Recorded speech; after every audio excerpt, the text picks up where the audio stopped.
Om Shri Sairam. Let us begin this session with a prayer, Sahana Bhavatu. Om Sahana Bhavatu, Sahanau Bhunaktu, Sahabhiryam Karavavahai, Tejasvinavaditamastu ma vidvishavahai. Om Shanti Shanti Shanti. We offer our humble pranams at the lotus feet of our Master, Sadguru Sri Madhusudan Sai. Respected elders, teachers, and my dear brothers and sisters, a very good afternoon and Sairam.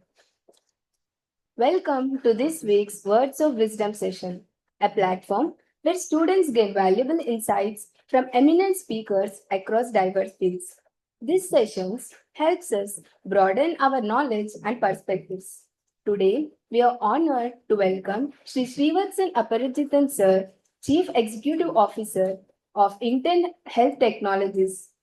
Before we listen to our esteemed guest, I would like to share a few words about Sri Sathya Sai University for Human Excellence.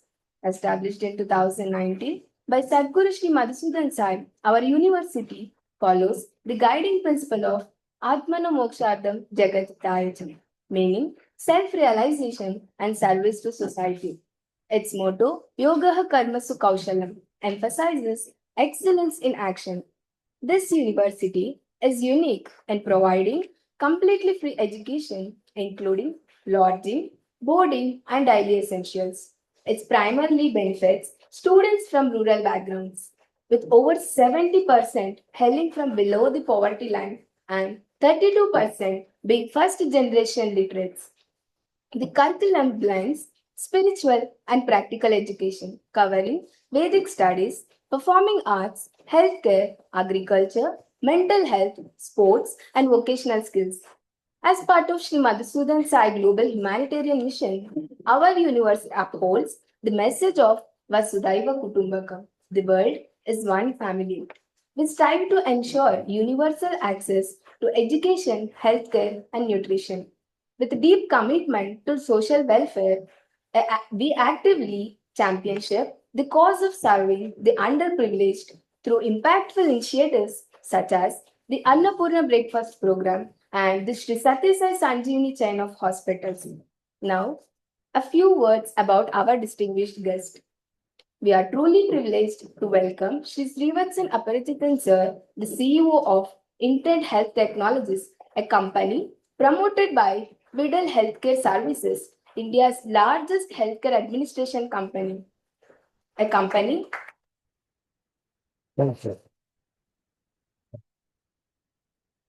where he is the co-promoter.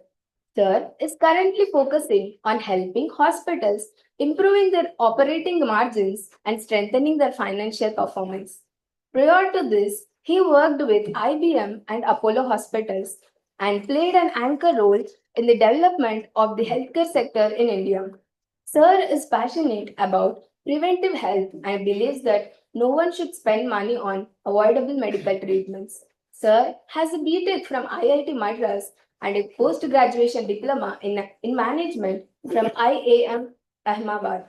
With such an illustrious background, combining global exposure, national impact, and a heartfelt vision for preventive healthcare, we are honored to have him with us today. His presence is a source of inspiration, and we eagerly look forward to hearing his reflection on my interactions with Swami and life lessons learned.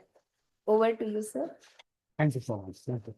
So, one of my colleagues told me, she says, you move your hands around so much. We don't know whether to listen to you or to watch where your hands are going. So, first of all, thank you so much for inviting me to be here on the 1st of Jan to talk to all of you. I'm truly happy to be here today for several reasons. I will share that with you. But before that, I want to ask a question in this gathering. Who amongst you is the youngest? Who is the youngest in this gathering? I mean, I don't need you to say number of days exactly. Who's the youngest? How old are you? 17. And amongst the oldest? 24, 23, right? So we are in 2026. Yeah. In 2047. Yeah, and you know what is the significance of 2047? 100 years, right? Viksit Bharat. So some of you are going to be in your 40s. Yes, we all grow old, by the way, right? I'm 62. I will be 63 this year. So we all grow 1 year older every year. So some of you are going to be in your 40s and some probably just getting into your 40s. Okay. But each one of you is going to be the pillar on which this country is going to achieve middle income status. Do you believe in that? You should. You should. So the company that I built along with my friends, last year we sold the company because we were growing older and we didn't have the same level of energy that we had when we started the company. So we thought it was better that we exited the company, leaving somebody else to run the company, going forward. But the company, we had 4,000 employees and we sold the company, of which 2,000 were women. And one thing I know that the company ran because of the women. If they had left it to their men, we would have never gotten where we did. So every one of you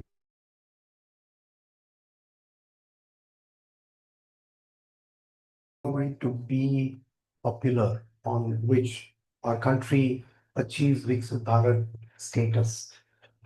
But today, every time we think Viksit Bharat, there is obviously the political posturing around that, which is that politicians obviously have to say a certain set of things. But you've been blessed to be picked up by this institution to receive world-class education to prepare you for the future. But in a country of 1.4 billion people and growing, it's not enough to have a few fortunate people. Until this country is able to provide equal opportunity to every individual, we are never going to be able to realize our vision.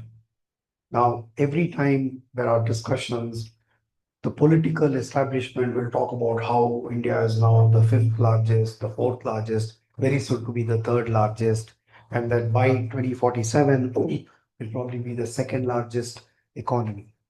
And then there are some people who will immediately say, but what is it to be the second largest if our per capita income is so small?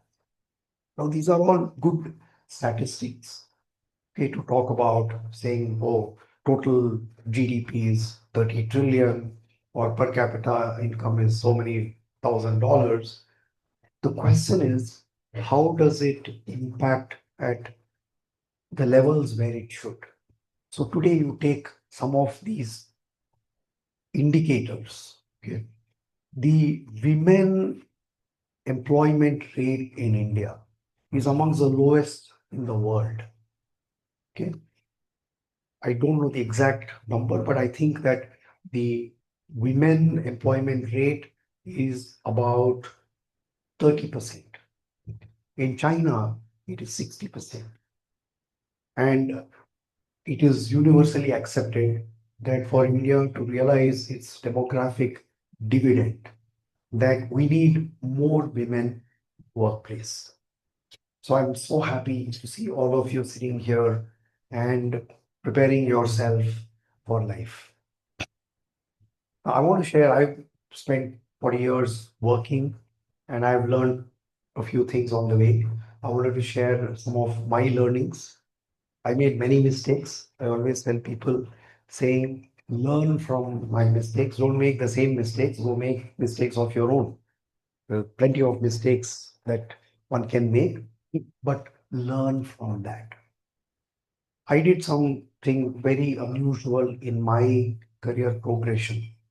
I studied in a English medium school, but in a small town.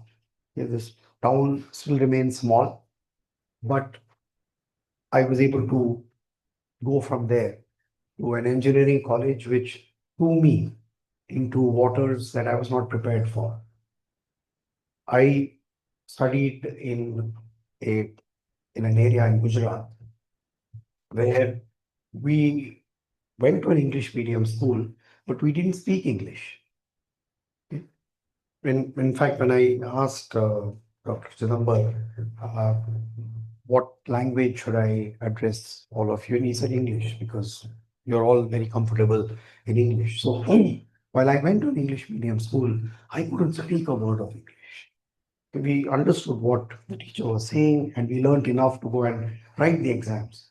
But from that kind of a environment, I got thrown into an IIT. Okay.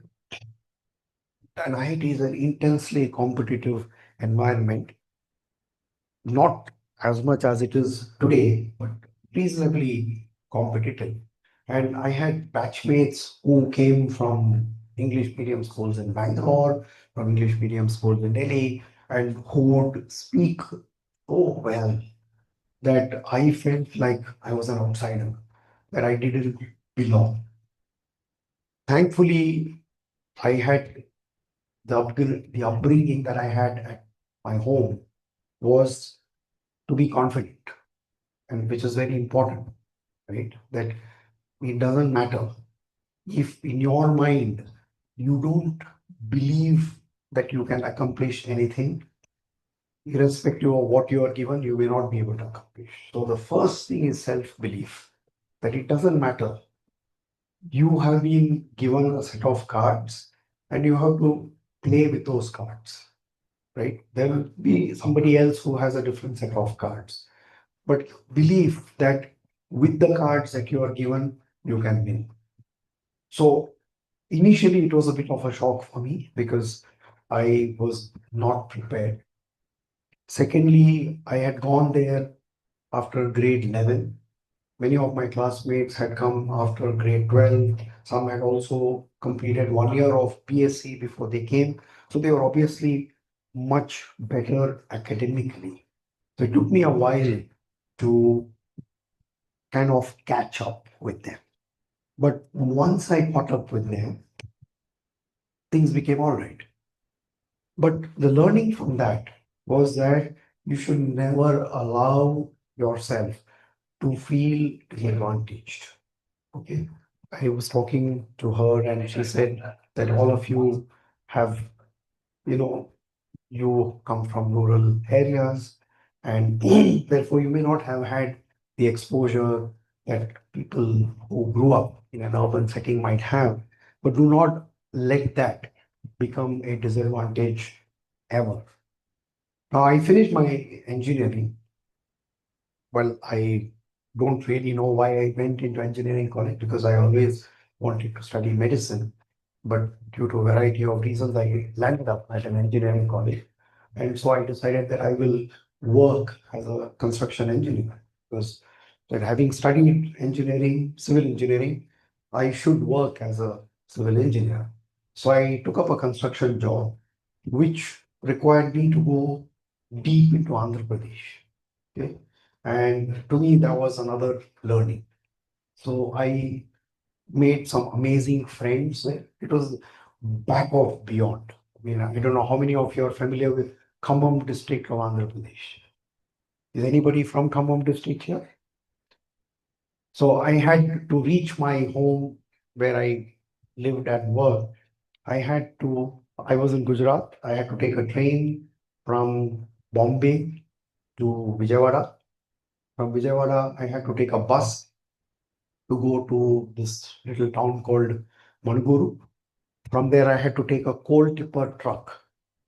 You know those coal tipper trucks, have you seen? In which they mine the coal with the one that tilts back like that. So I used to sit in the driver's cabin and drive. And then the last 2 kilometers was Bullock Cart. But even there, I made lots of friends, and some of them are friends to this day. Okay? So which means that even if you're thrown into, places like that, there's always something bright about that. I learned Telugu. My mother tongue is Tamil. I grew up in Gujarat, where I learned, of course, Gujarati, Hindi being the Rashtra Bhasha. I learned Hindi, but Telugu was to me a gift. Okay? I learned not just to speak, to read and write as well. Okay? And and that would never have happened if I hadn't gone to that remote place. So I had 2 years of great fun. I watched a lot of Telugu movies. I discovered that I had a fondness for Chiru and the Brekulu and the Shekulu that he used to do. But anyways, I realized that I couldn't spend my life in that remote part of the world. By the way, last year, a group of 5 of us went back to visit that that factory that we had helped to construct. It was a Department of Atomic Energy heavy water plant. The plant's doing extremely well, but the area around that is still as it was 40 years ago. So there was no way I could have remained in a place like that. But at that point, I had a decision to make. What do I do with my life? I studied civil engineering. I have a construction job. I was having fun in the job, but I'm in a place where I couldn't see myself living for too long. I could choose to go to another site, which would probably be similar. So what do I do? So at that moment, I decided that maybe it was time for me to explore other options. So that's when I went to study business management.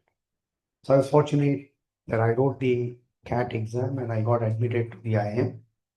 So I went and joined IIM Ahmedabad, where I was preparing myself for a career in finance.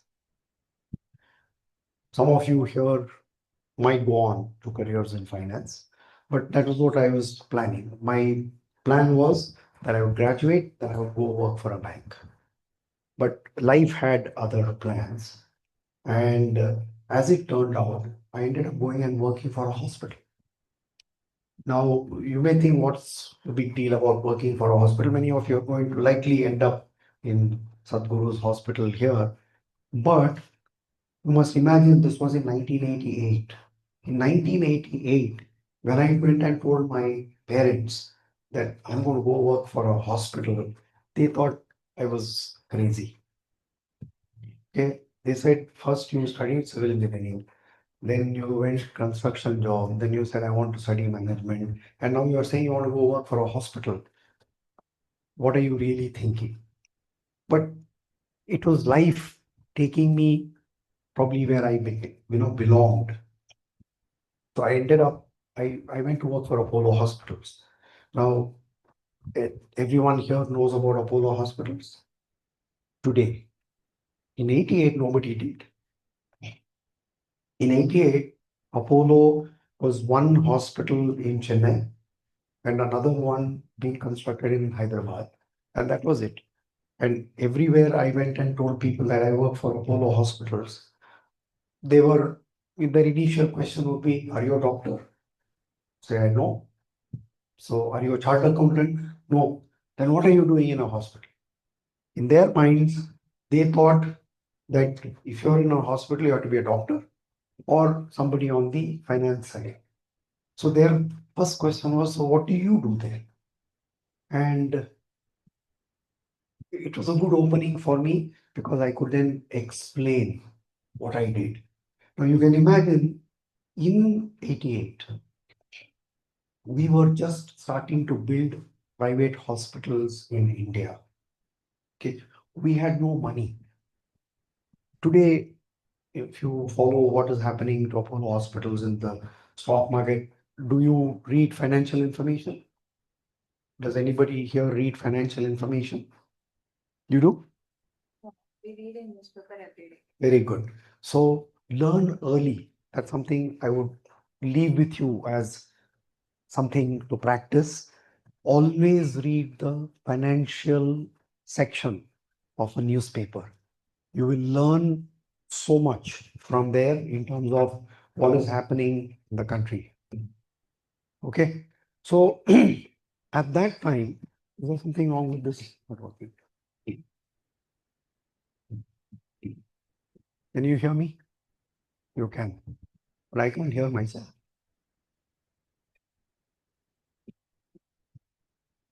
Kind of flickering. Yeah. Can you hear me now?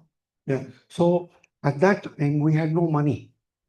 We had borrowed a lot of money from financial institutions, and we spent more than we should have because we didn't budget properly. And we had told the financial institution that we will start repaying the loan in 2 years' time. But 2 years, we hadn't even finished building the project.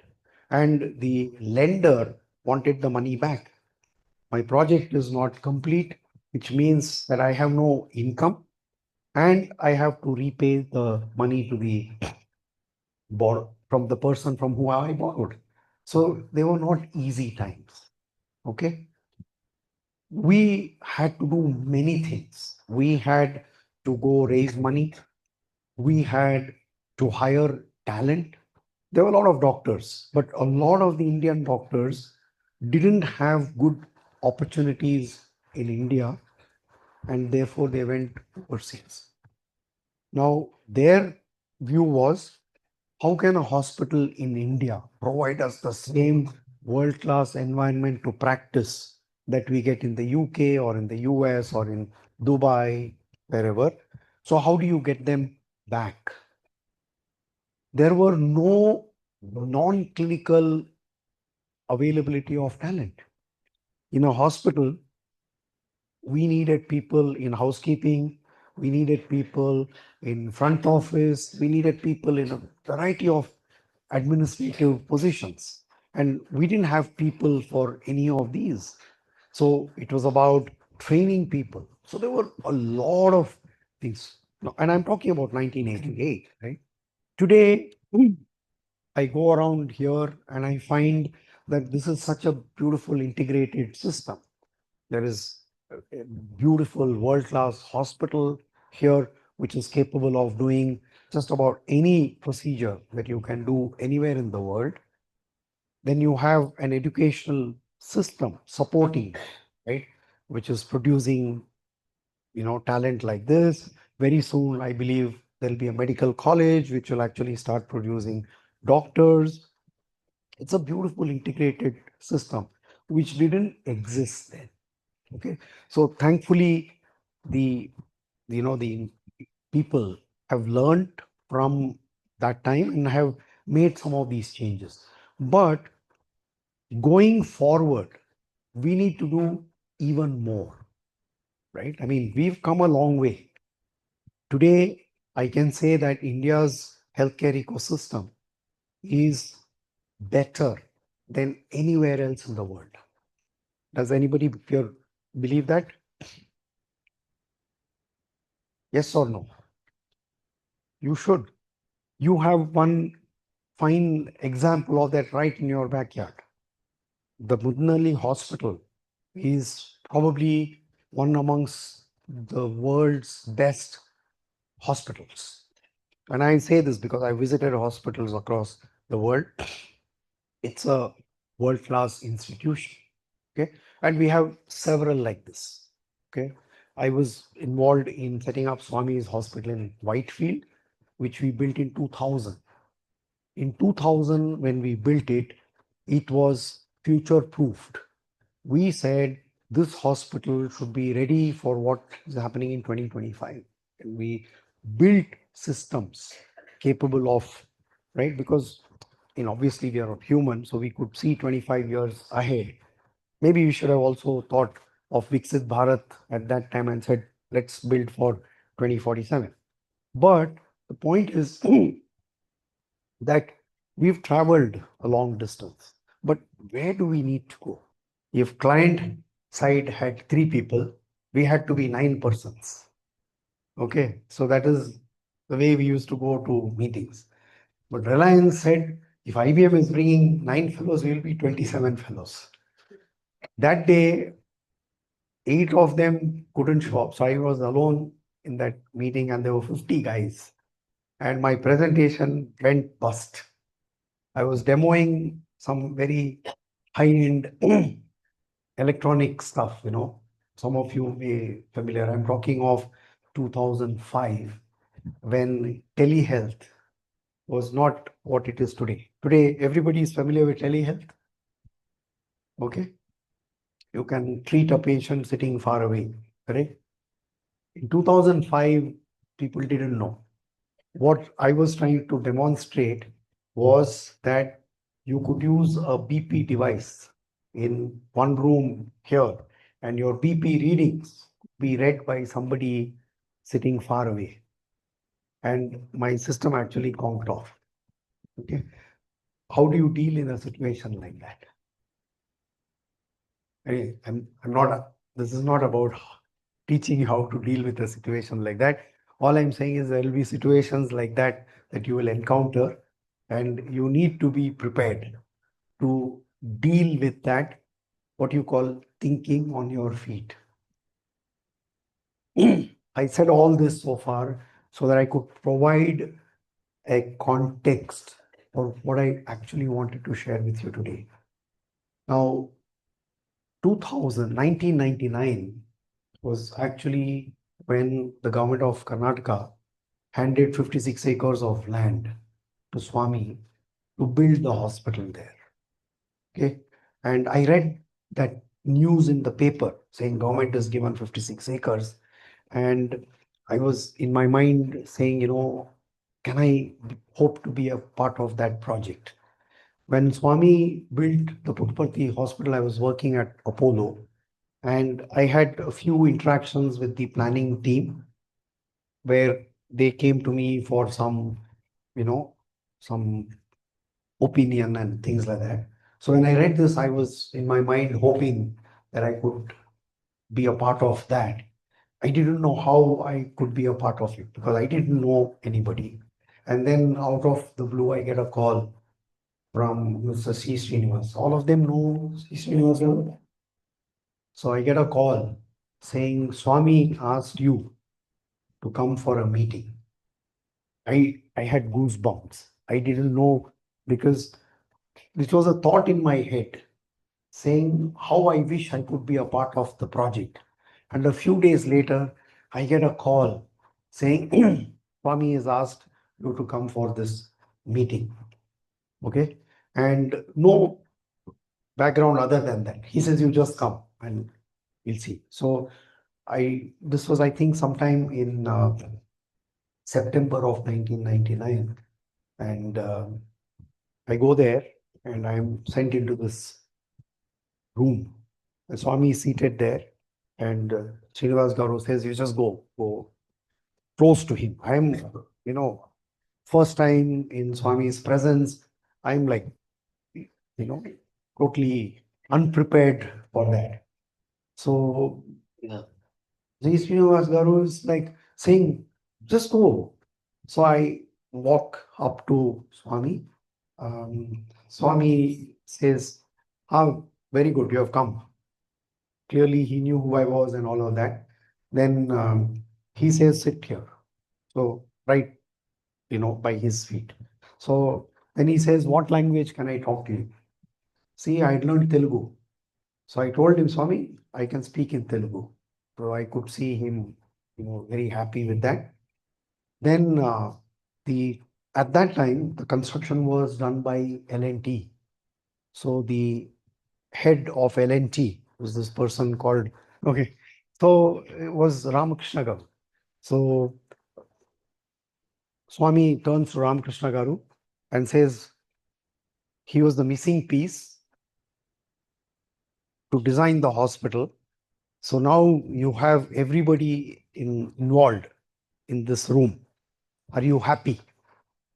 So Ramakrishna Garu says to Swami, saying it was a great team. Okay. Now, normally somebody would have reacted to that saying very good and then moved on. But Swami said something I can never forget. He told Ramakrishna Garu, saying it's not a great team, it's a good team. And he clarified, he says, Ravana was great, Rama was good. It was such a, for me, it was like, the fact is that you can be great without being good, right? So the point he was making was that I have assembled a good team for you. Okay, now you go and make the project happen.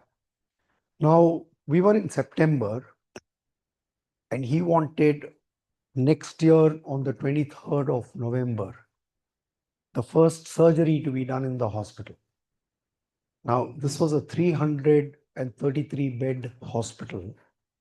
The fastest I had ever built a hospital was 4 years for a 150 bed hospital.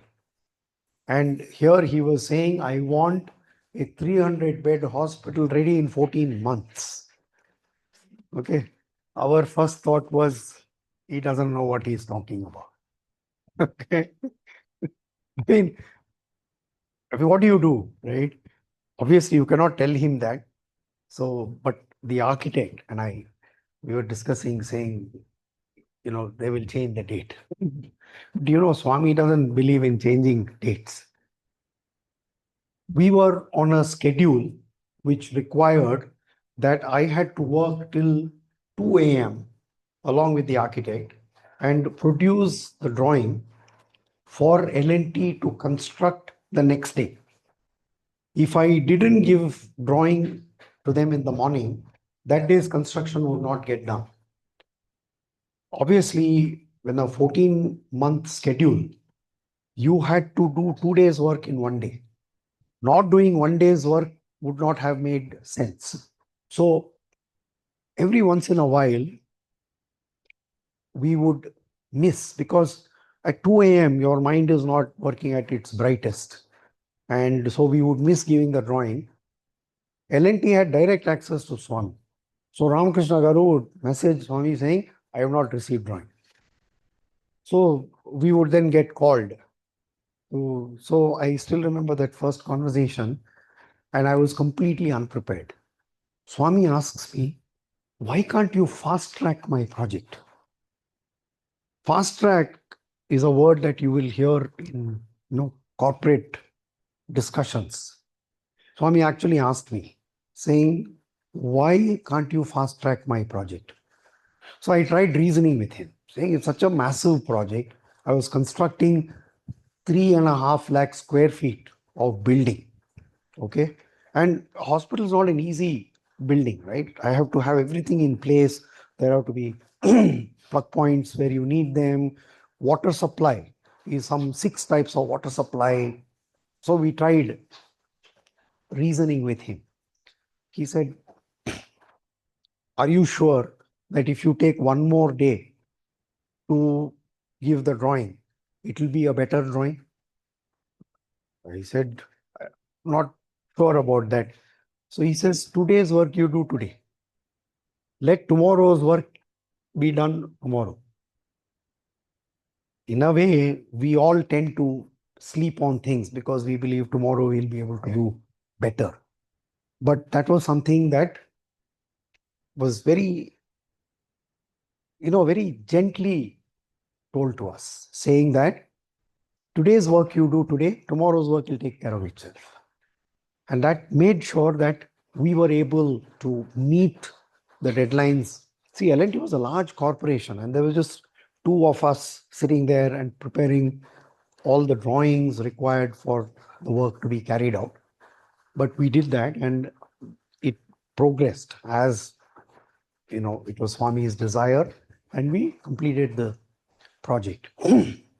But during the course of the project, we had many more interactions. Another one which left a deep imprint on my mind is one day he asks me, saying, what you keep talking about the super specialty care. What is super specialty care? Now, we were ordinary mortals. Our thought was you use high-tech equipment and you have super specialists. So we were giving the usual textbook definition. So he said, but that is not super specialty. He then laid out for me a thought which is in my head even today, which is that if you treat somebody in a super specialty hospital, that person, when he or she goes out into the world, can continue to take care of his health for less than 500 rupees a month. Today, we do transplants. Problem with transplant is post-transplant, the medicines required to be taken to keep the organ intact costs a lot of money. Now, if somebody doesn't have that money, then performing a transplant doesn't solve the problem, right? At the end of the day, either you have a mechanism which provides that medicine at 500 rupees to that person, or don't do the procedure. If you do the procedure and tell somebody you have to spend 10,000 rupees a month, how will that person be able to? So the objective of super specialty healthcare, he said, was that you should be able to provide treatment such that post-treatment person could manage his or her life within a 500 rupees spent every month. Obviously, this was in 2000. So if you allow for inflation and all that, perhaps it's a slightly larger amount today. But it's a really important aspect when we look at, how do you plan your resources.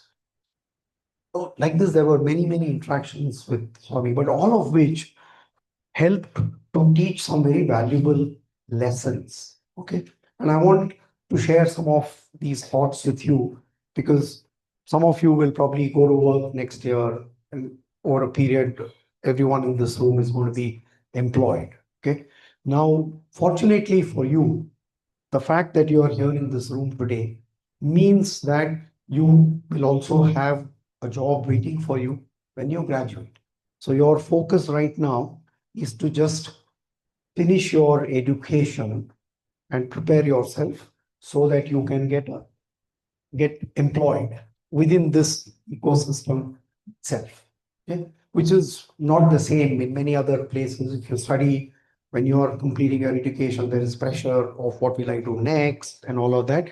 Thankfully, for you, all that is being taken care of. But that puts additional responsibility on you because how you do the job will determine how these institutions impact growth. I was talking to Dr. Chidambar today, and he was talking about the quantum of funds it needs to run this institution and the effort that so many people have to put. Today, you take Sadhguru, travels extensively, he goes around trying to raise resources. Okay. There's a lot of money required to run institutions like this, correct? Now, to raise money to run institutions like this is not just about going and meeting people. It is about the story that you tell, correct? So, has anybody here been to Sri Srinivas Garu's Raipur hospital? Has anybody been able to visit? You've been there. Very good. Now, you imagine a hospital that specializes in pediatric neonatal cardiology. It's a good story to tell, isn't it? How many of you are familiar with Dr. Devi Shetty? No? So, Narayana Hridayalaya is one of India's best known hospitals like Apollo, Manipal, etc. Okay?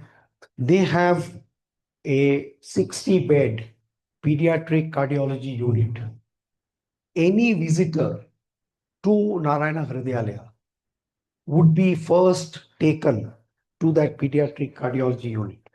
Anybody standing there and seeing 60 little tiny incubators with one small baby lying inside, having undergone a heart surgery, is that a good story? It's not a good story.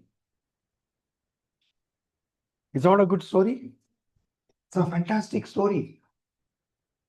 You're reacting to it saying, oh, poor child, I had to undergo.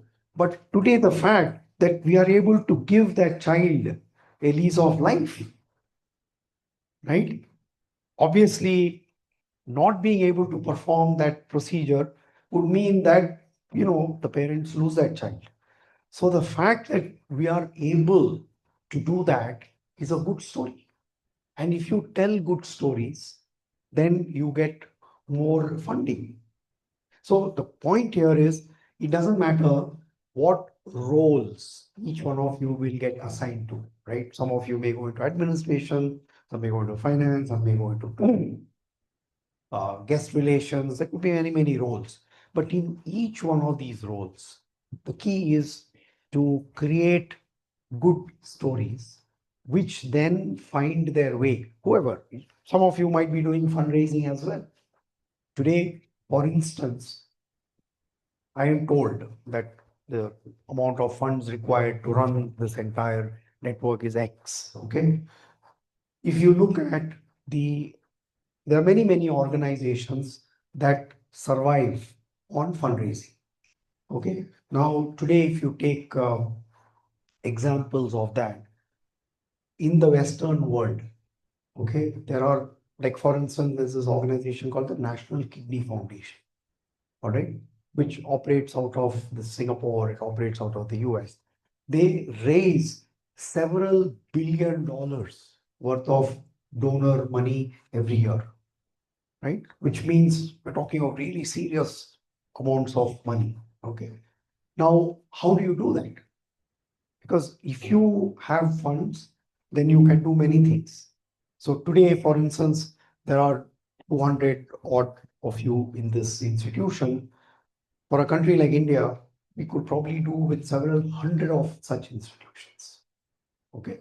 And each one of you is probably going to play a role in making that kind of thing to happen. Right. And that's the whole idea, is that when you go to work, okay, how do you apply some of these things? Like me, you will hear many other people come and talk to you. How do you assimilate all that, right? And you apply it. Okay. Like I told you, never feel disadvantaged, right? Irrespective of what the situation could be, look for the bright spots. There's always learning. The first time I had to set up a dialysis unit in a hospital, I didn't know anything. But I got lucky. I had the best nephrologist in the country willing to work with me to say what all goes into a dialysis unit. So you learn. The classroom cannot teach you everything. I learned most of what I know about setting up hospitals from working in a hospital. So therefore, irrespective of whether you're going to get assigned to the hospital or to the educational institutions, whatever, there's always an opportunity to learn from external people like me, or people who might come to teach longer courses, or the doctors who work there, etc. But keep asking yourself that question, saying that whatever I do, how can it benefit people coming after me, right? In many ways, right? Whether it is in the hospital, when you design something. So, for instance, when we design Swami's hospital, we have to keep asking ourselves the question, saying, this is not, we're not building this hospital for any, of course, today it gives me a lot of happiness to say we built this in so many months. But we were really building the hospital for that poor patient coming from somewhere far away. And how do we make it easy for that person? So I give you a simple example. Because Swami's hospital used to attract a lot of patients from far away, we would get patients just landing up at the gate. Now, many of them, now that was a super specialty hospital, which meant we did only cardiac and neuro. So if somebody came in with some other problem, we couldn't treat them. So we said, but why do we have to wait till they show up at the gate to tell them and then send them back? They would have spent time and money coming all the way from Calcutta to this place. So we were breaking our head saying, how do we bring about this change? Now, you must think about it. Some of the things we did at a time when it was not the normal thing to do. So we created a online record sharing thing, which today, if you tell somebody saying record sharing, they'll say, what's the big deal? Right? Everybody uses WhatsApp. Yes or no? Right? Today, using WhatsApp seems like the commonest thing to do. In 2000, if you are told somebody saying WhatsApp, what do you think they would have? We built it. The technology company that I owned at that time, we built the equivalent of a WhatsApp at that time.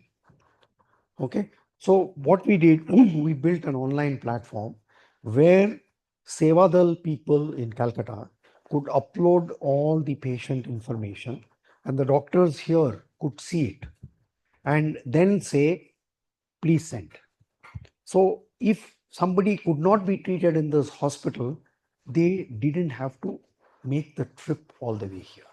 Okay. So some of these things, when you put yourself in that person's shoes, is when you can think of it.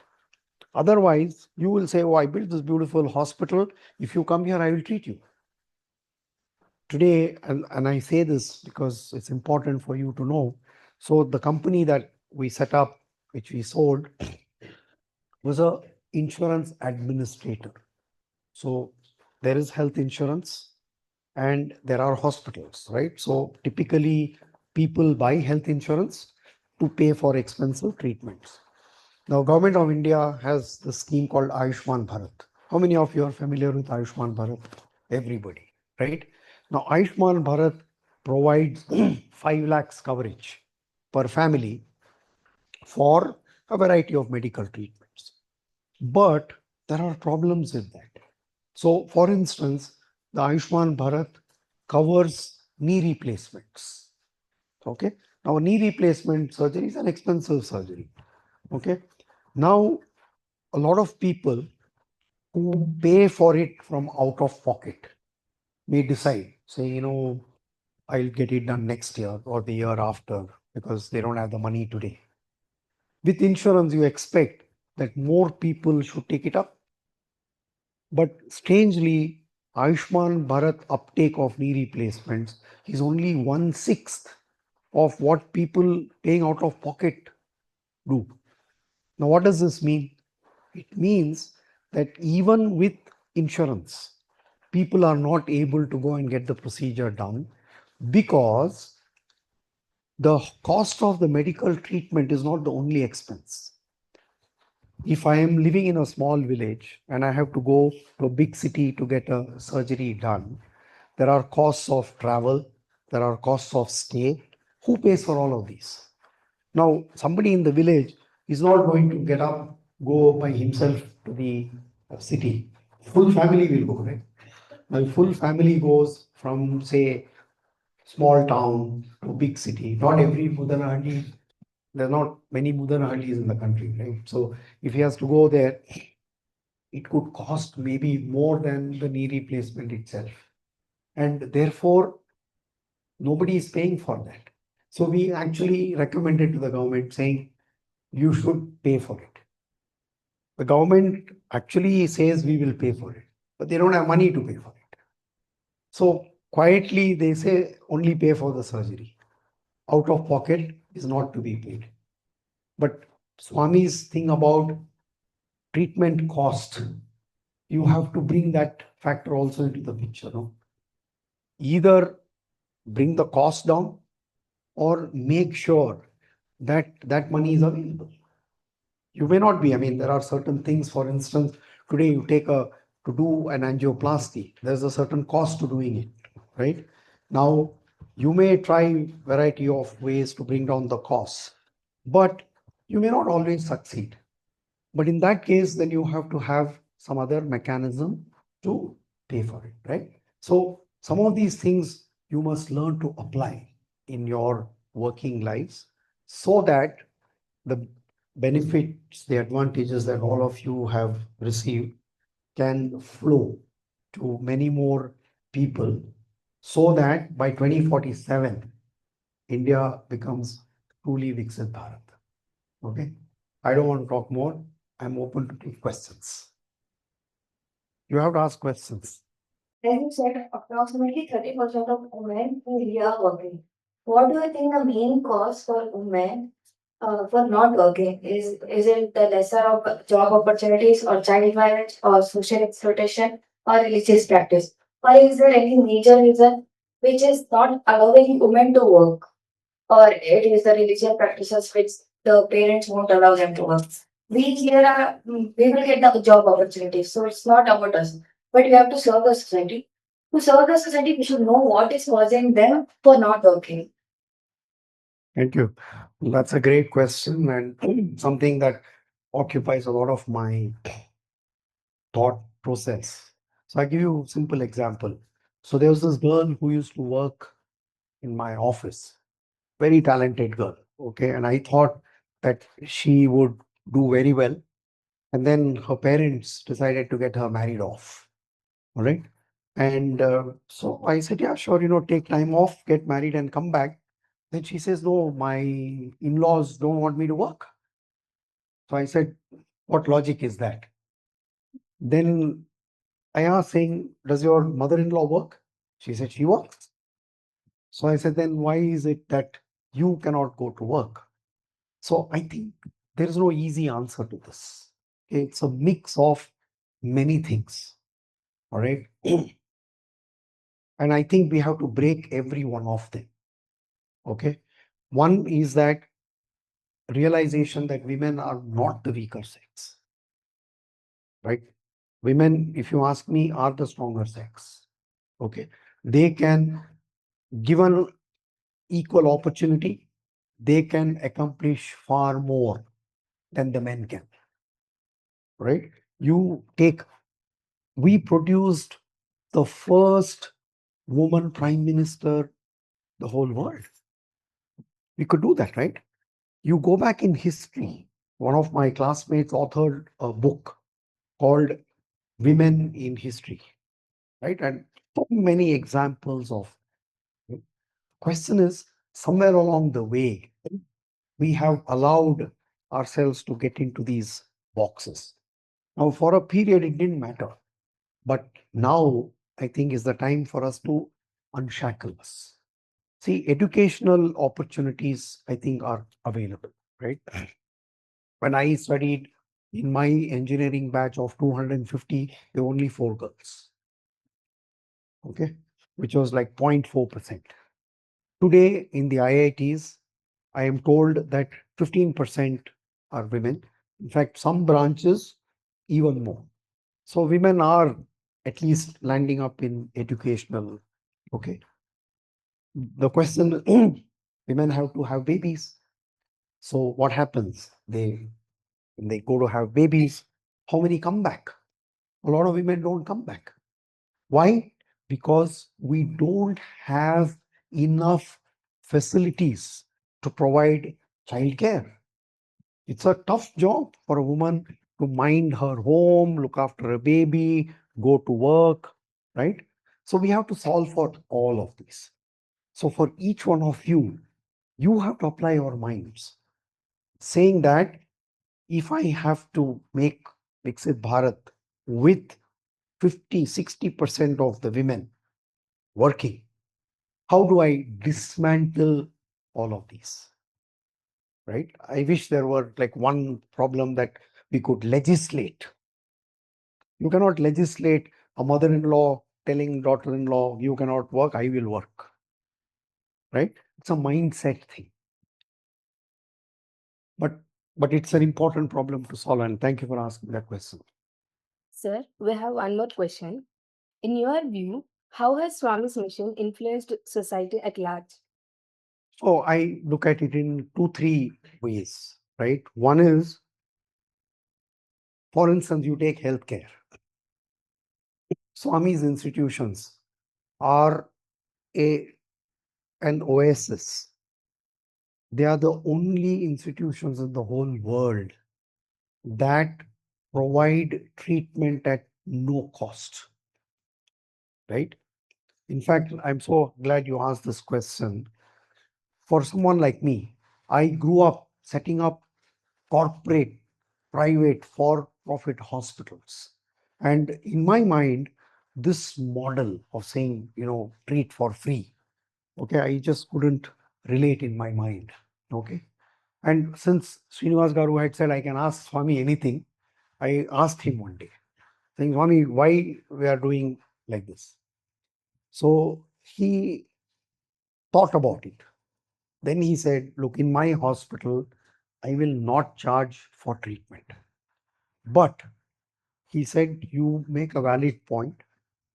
So he allowed me to make a small change in the billing system. We didn't have a billing system, but we had a hospital information system.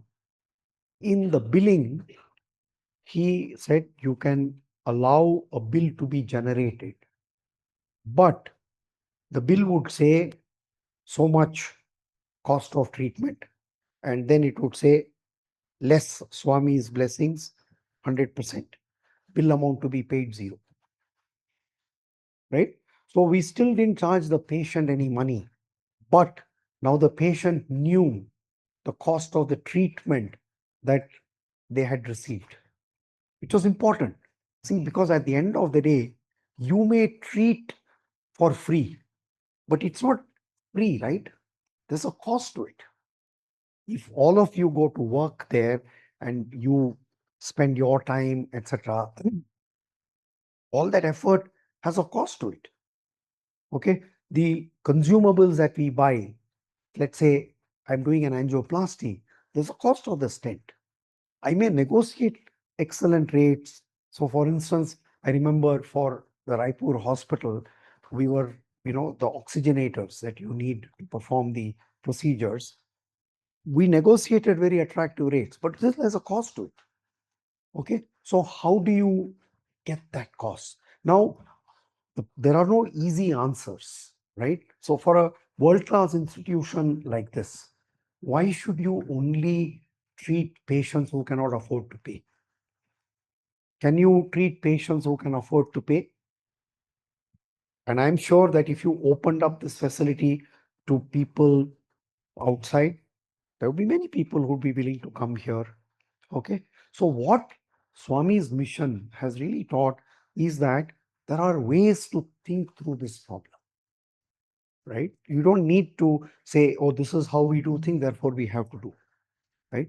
The fact that there is a facility that can treat the poor patient. See, today you take a poor patient, goes to a government hospital, is treatment free? It's not free. On paper, it is free. But to get anything from a glass of water to a bed to anything, they have to pay. Maybe they're not paying the hospital, but they're paying somebody. Swami's hospital is only one where it has proved that I can deliver to the lowest income strata treatment at no cost. It's a huge impact. We sincerely thank you, sir, for sharing your journey from a boy who struggled to speak English to becoming a successful and visionary CEO. Your passion to serve the needy through healthcare and your life of selfless service truly moved us all. Guided by unwavering devotion to Bhagwan Sri Sathya Sai Baba, you have lived every word of Swami as a true instrument of his mission. We will definitely take your words to heart and strive to follow them in this new year. And also, we thank you, sir, for patiently answering all of our questions. May we now invite our respected director, ma'am, Professor Meenakshi Biswal ma'am, to offer a token of love and gratitude to our esteemed guests. Thanks.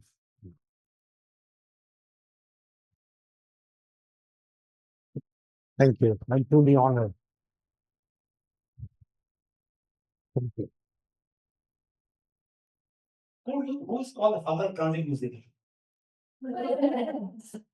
Anybody immediately after him? Kalidasa, correct. And there were three tributaries. Who are the three?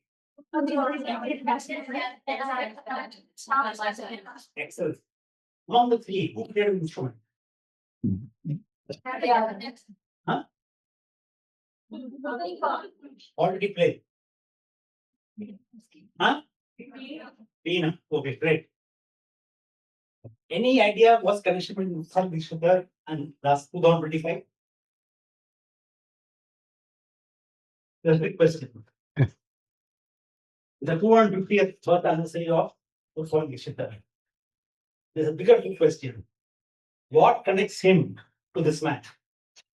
He's a sixth generation person from his lineage. We are